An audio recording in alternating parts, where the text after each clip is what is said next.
Certaines routes vous mènent vers des endroits que vous n'avez jamais imaginés. Parfois, un seul choix façonne le reste de votre vie. Et parfois, vous ne réalisez pas ce que cela fait de marcher sur le mauvais chemin avant d'avoir déjà fait le premier pas.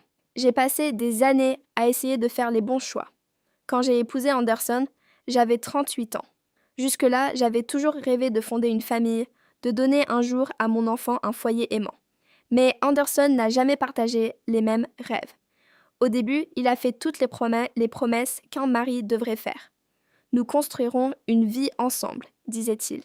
Mais au fil des années, j'ai réalisé que je n'étais rien de plus qu'une ombre dans son monde.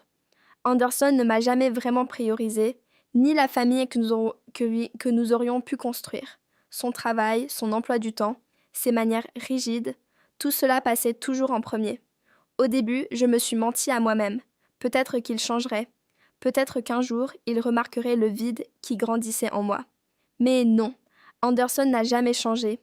Il est resté exactement le même. Et chaque année qui passait, je me sentais de plus en plus seule.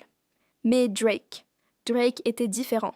Le fils d'Anderson de son premier mariage, quand nous nous sommes rencontrés, et il avait 19 ans, fraîchement entré à l'université, ambitieux, dynamique, plein de potentiel. Anderson a toujours gardé ses distances avec lui, pensant qu'être père signifiait fournir de l'argent et rien d'autre. Mais Drake voulait plus que cela. Il voulait se prouver à lui-même, tracer son propre chemin. Il était tout ce qu'Anderson n'était pas. Et avant même que je m'en rende compte, j'ai commencé à le regarder. Quand Drake était sur le point d'obtenir son diplôme, il a pris une décision qui a tout changé. Tout le monde s'attendait à ce qu'il prenne un emploi bien rémunéré dans l'ingénierie, mais à la place, il a dit qu'il voulait être mécanicien. Anderson a perdu la raison quand il l'a appris. Il criait et rageait, menaçant même de le couper financièrement. Je me souviens encore des échos de cette dispute qui faisait trembler les murs de notre maison. Et puis Drake est parti. La nuit après la cérémonie de remise des diplômes, il a fait ses valises et il est sorti sans dire un mot. Je n'ai jamais pu lui dire au revoir. Je ne lui ai jamais demandé où il allait. Parce que si je m'étais permis de montrer à quel point son départ me faisait mal, alors j'aurais dû admettre autre chose. Quelque chose que je n'étais pas prête à affronter. Cela fait maintenant 2 ans qu'il est parti. Je ne l'ai vu qu'une poignée de fois. Le lien que nous avions, il n'était plus là. Ce n'était pas censé être ainsi. Et ce soir, alors que j'étais assise dans ma voiture, en panne, sur une route sombre et pluvieuse, j'ai réalisé qu'il n'y avait personne d'autre à qui je pouvais appeler. Je ne le savais pas encore, mais tout était sur le point de changer. Cela irait plus loin que je ne l'aurais jamais imaginé. Et cela arriverait tout seul. J'ai pris mon téléphone. Mes doigts ont instinctivement survolé le numéro d'Anderson. Mais en quelques secondes, j'ai hésité. Même s'il répondait, n'était-ce pas évident ce qu'il dirait ? Appelle une dépanneuse en Cameron, je suis loin. Il raccrocherait sans un mot de plus. J'ai avalé ma salive. Pendant quelques secondes, j'ai juste fixé l'écran. Puis j'ai quitté l'appel et je me suis arrêtée sur un autre nom, Drake. Un malaise étrange s'est agité en moi. Mon doigt a plané au-dessus de son contact. Devais-je l'appeler ? N'était-ce qu'un appel à l'aide ou était-ce autre chose ? Quelque chose de non dit, quelque chose d'innommé, utilisant cela comme excuse. La pluie tambourinait doucement contre les vitres. Puis, dans la lueur de mes phares, j'ai vu une silhouette, haute et forte, s'approcher dans le noir. Un étrange sentiment de soulagement s'est répandu en moi à cette vue. Drake a atteint la voiture et a frappé à la fenêtre. Quand je l'ai baissée juste un peu, sa voix est parvenue, familière et stable. « Cameron, tu vas bien ?» Mes yeux se sont verrouillés sur lui. Son visage était légèrement humide de pluie. Ses traits plus accentués que dans mon souvenir. Sa posture était décontractée mais forte. Ce n'était plus un garçon, c'était un homme. Et pendant ces 2 années, ce n'était pas seulement la distance entre nous qui avait changé. Lui, il avait changé. Ouais, La voiture s'est juste arrêtée soudainement et je ne savais pas quoi faire, ai-je admis. J'allais voir ma mère et c'est arrivé sur le chemin du retour. Anderson est encore en déplacement. Je ne l'ai pas appelé parce que je sais déjà ce qu'il dirait. Appelle une dépanneuse, Cameron. Il serait probablement même agacé contre moi pour ça. Si c'est la première fois que vous entendez des confessions comme celle-ci, assurez-vous de rejoindre notre chaîne et de vous abonner avec les notifications activées avant de continuer. Vous vous retrouverez à souhaiter que cette histoire ne se termine jamais. Drake a incliné légèrement la tête, quelque chose de compréhensif dans ses yeux. « Je sais pourquoi tu ne l'as pas appelé, » a-t-il dit calmement. « Et ne t'inquiète pas, je m'en occupe. » Il s'est penché en avant, a ouvert le capot et a braqué sa lampe torche sur le moteur. J'ai regardé ses mains bouger avec précision, ses muscles se tendant à chaque mouvement contrôlé. Ce n'était plus juste un étudiant. Il y avait de la confiance dans chaque mouvement, de l'expérience dans la façon dont il gérait les choses. « Il est clair que ça ne va pas se réparer ici, » a-t-il finalement dit en refermant le capot. « On va devoir l'emmener au garage. Je dois la conduire parce que la direction pourrait être raide. Tu t'assois sur le siège passager. Je laisserai mon camion ici et je reviendrai le chercher plus tard. » Je ne l'ai pas remis en question. Je n'avais pas à le faire, parce que je savais qu'avec Drake, tout irait bien d'une manière ou d'une autre. L'air était humide pendant le trajet, mais le silence entre nous n'était pas inconfortable. Si quoi que ce soit, il semblait nous rapprocher sans que ni l'un ni l'autre ne le réalise. Drake me regardait de temps en temps, sa voix stable alors qu'il me racontait des choses, poursuivant la conversation, remplissant l'espace entre nous avec cette même aisance naturelle qu'il avait toujours eue. Et j'écoutais. Je le regardais, la façon dont ses mains contrôlaient le volant, le son de sa voix, sa présence juste à côté de moi. Quand il est parti il y a 2 ans, je ne me suis jamais avoué à quel point son absence avait laissé un vide en moi. Anderson avait toujours été distant, mais la présence de Drake avait été différente. Son énergie, sa voix, ses yeux, même à l'époque, quelque chose en moi s'éveillait. Je n'étais juste pas prête à le voir encore. Je me suis souvenue de cette nuit, la nuit juste avant son départ. Il y avait eu quelque chose entre nous, quelque chose qui n'avait jamais franchi la ligne, mais qui aurait pu. Cette possibilité avait toujours été là. Et maintenant Drake était de retour, plus âgé, plus mature et tellement plus magnétique. Un trouble silencieux s'est agité en moi. Ce sentiment était interdit. Il n'était pas censé être là, mais il était là. Et peu importe à quel point j'essayais de le réprimer, je pouvais le sentir à chaque souffle quand il était à proximité. Au moment où nous sommes arrivés au garage, j'ai pris une profonde inspiration, essayant de reprendre le contrôle de moi-même en ouvrant la portière. Mais il y avait une voix à l'intérieur de moi qui murmurait « Ce soir, vous êtes tous les deux différents, et vous le savez tous les deux. » Le garage sentait l'huile de moteur et le métal, et le rythme de la pluie résonnait contre le toit. Drake a relevé la tête de sous le capot, essuyant une fine couche de sueur de son front, avant de se tourner vers moi. Il n'y avait aucune fatigue dans ses yeux, mais son expression était réfléchie. « Il se fait tard, » a-t-il dit, sa voix profonde et stable. « Si je commence à réparer cette voiture, maintenant, on sera là jusqu'au matin. Il vaut mieux s'en occuper dès demain matin. » J'ai hoché la tête. Ce n'était pas un problème. Mais quelque chose dans la façon dont Drake se tenait là rendait clair que ce n'était pas une nuit ordinaire. « La pluie s'intensifie, » a-t-il ajouté. « Reste ici. Je vais aller avec un ami chercher mon camion, puis je reviens te ramener chez toi. Je ne veux pas que tu sois dehors sous ça toute seule. » Sa voix portait l'autorité tranquille d'un homme qui faisait attention aux petites choses. Anderson n'aurait jamais fait ça dans cette situation. Il n'aurait pas eu d'importance. Il se serait attendu à ce que je m'en occupe d'une manière ou d'une autre. Mais Drake était différent. Quand il est sorti, le silence du garage s'est installé sur moi. La pluie battait contre le toit pendant que je m'asseyais, les mains croisées sur mes genoux. Logiquement, j'aurais dû être agacée ou stressée. Ma voiture était tombée en panne, je rentrais tard, mes projets s'étaient effondrés. Mais le plus étrange, c'est que je m'en fichais. Si quoi que ce soit, je me sentais en paix. Plus que ça, je me sentais heureuse. Pourquoi ? Ce n'était qu'une panne de voiture, une situation ordinaire. Mais ce soir, rien ne semblait ordinaire. La façon dont Drake me regardait, la chaleur dans sa voix, la façon dont sa présence remplissait l'espace. Quelque chose en moi était en train de changer. Pendant que j'attendais, j'y ai réfléchi. Au fil des années, Drake était devenu un homme, fort, indépendant. Mais plus encore, quand il était là, je ne me sentais pas seule. Et ce sentiment, quoi qu'il soit, s'installait profondément en moi. Le grondement d'un moteur à l'extérieur a brisé mes pensées. Drake s'est arrêté devant le garage, est entré avec de l'eau dégoulinant de ses épaules, totalement imperturbable par la pluie. « Prête ?» a-t-il demandé, ses yeux se verrouillant sur les miens. Je me suis levée, j'ai serré ma veste autour de moi et j'ai hoché la tête. Nous sommes sortis ensemble et nous sommes montés dans la voiture. Pendant que nous roulions, le sentiment en moi n'a fait que grandir.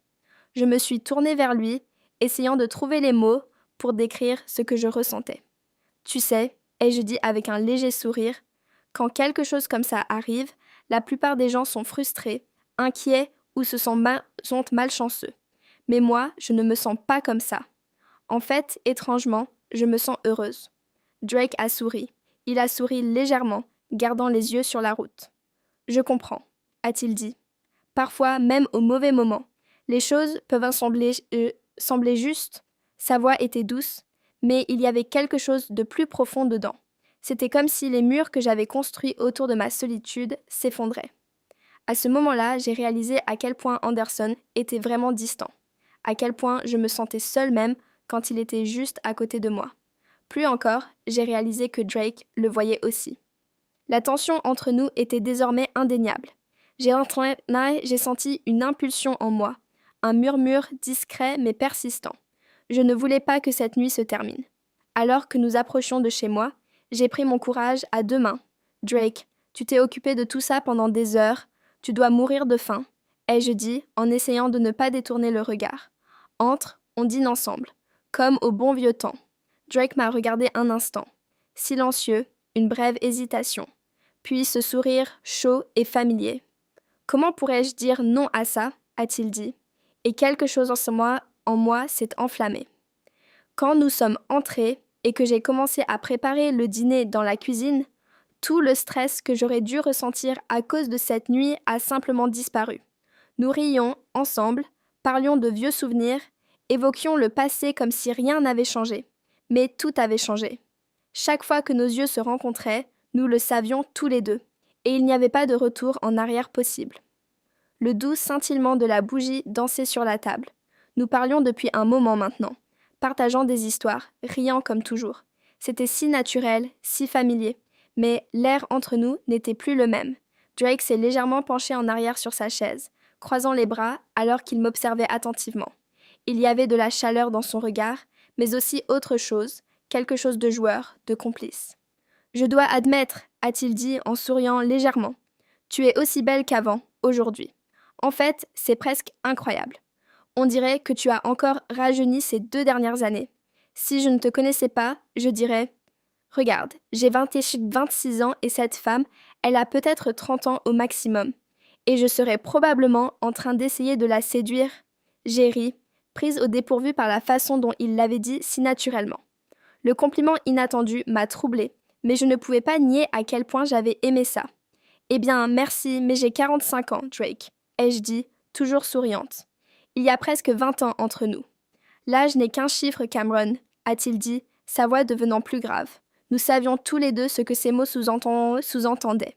Ces paroles ont envoyé une vague de chaleur à travers moi. La table est devenue silencieuse, mais le silence n'était pas gênant. Il était épais, lourd, comme si quelque chose était sur le point de se briser.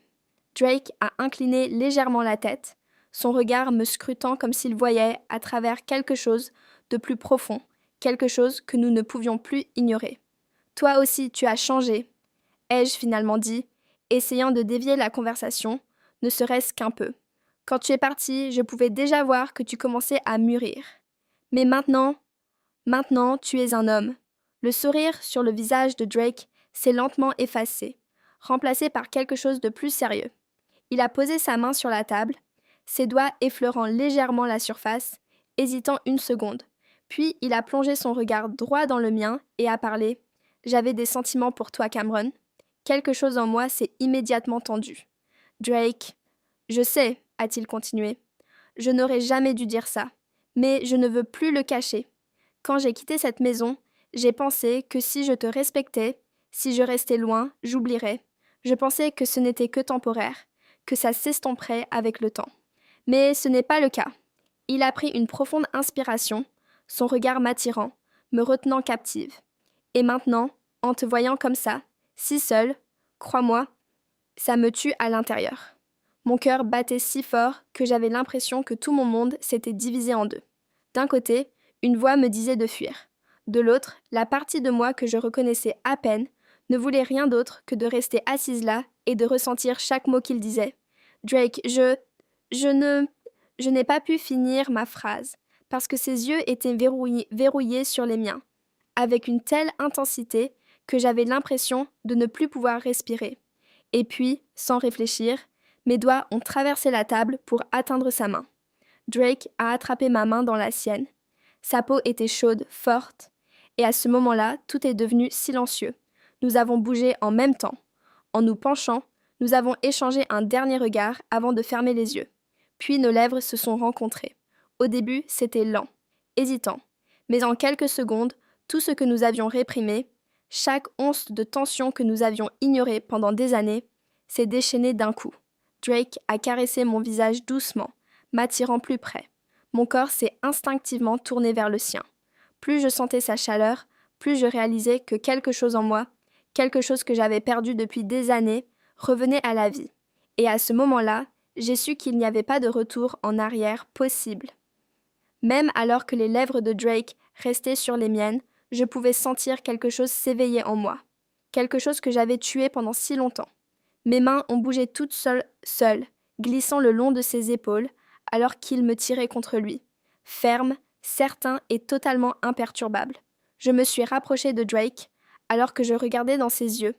J'ai remarqué sa main bouger lentement, ce qui m'a rendue encore plus excitée. J'ai senti quelque chose en moi, quelque chose d'énorme. Et même si j'ai ressenti une douleur intense et profonde à ce moment-là, je m'en fichais. Tout continuait. Je laissais échapper des sons forts, et comme pour correspondre à mon énergie, je n'arrêtais pas de remercier Drake, à bout de souffle. Il était heureux aussi. Je pouvais voir l'excitation dans ses yeux. Nous nous étions trouvés, nous étions parfaitement en synchronisation, à tous les niveaux. J'ai pressé mes mains contre les épaules de Drake, pensant que mes ongles pouvaient lui faire mal. Mon corps s'est tendu et a tremblé. Je ne m'attendais pas à ce genre de réaction. Je pouvais dire que Drake adorait ça. J'ai commencé à le supplier de lâcher prise, d'arrêter de se retenir. Et puis, alors qu'il disait mon nom, Cameron, sa voix s'est lentement estompée et il s'est finalement laissé aller. Une chaleur profonde s'est répandue à l'intérieur de moi. Prenant une profonde inspiration, je me suis laissé tomber à côté de lui. Alors que je m'allongeais à côté de Drake, mon cœur battait encore la chamade. Notre respiration était irrégulière, mais à l'intérieur, je ressentais une paix indescriptible. Le sentir être si proche de lui, c'était comme remettre en place une pièce manquante. La pièce qui avait été absente pendant des années. Drake s'est tourné sur le côté, verrouillant ses yeux sur les miens. Sa main a glissé dans mes cheveux, caressant mon visage. Il y avait une certitude dans son regard. Un regard qui me disait que c'était réel, que ce n'était pas juste une évasion temporaire. « Cameron, a-t-il dit lentement, tu dois partir. Quelque chose s'est serré en moi. J'attendais cela, qu'il le dise, mais les mots flottaient encore dans l'air. Il ne te mérite pas, a-t-il continué. Il ne t'a jamais mérité. Il t'a laissé seul pendant des années, ne t'a jamais montré d'amour, a transformé ta vie en une ombre de ce qu'elle devrait être. Tu ne mérites pas une vie comme ça. J'ai essayé de dire quelque chose, mais il ne m'a pas laissé. Si tu le fais, on peut recommencer ailleurs, dans un tout nouveau pays où personne ne nous connaît. Je me fiche de tout le reste. Je t'aime, Cameron, et je ne supporte pas de te voir triste, de te sentir seul. » J'ai verrouillé mes yeux sur les siens. La sincérité dans sa voix, le désir désespéré, dans son regard ont ébranlé mes fondations. Une chaleur s'est répandue en moi, quelque chose que je n'avais pas ressenti depuis des années, l'espoir. Était-ce une évasion ? Peut-être, mais c'était aussi une opportunité. Je regardais la possibilité d'un bonheur que je n'avais jamais goûté. J'ai pris une profonde inspiration et j'ai souri.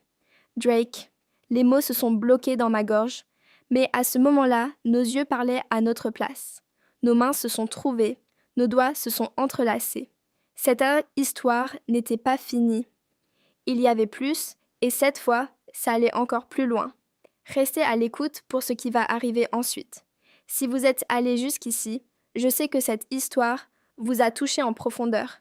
Il y a tellement plus à partager et vous ne voulez rien manquer.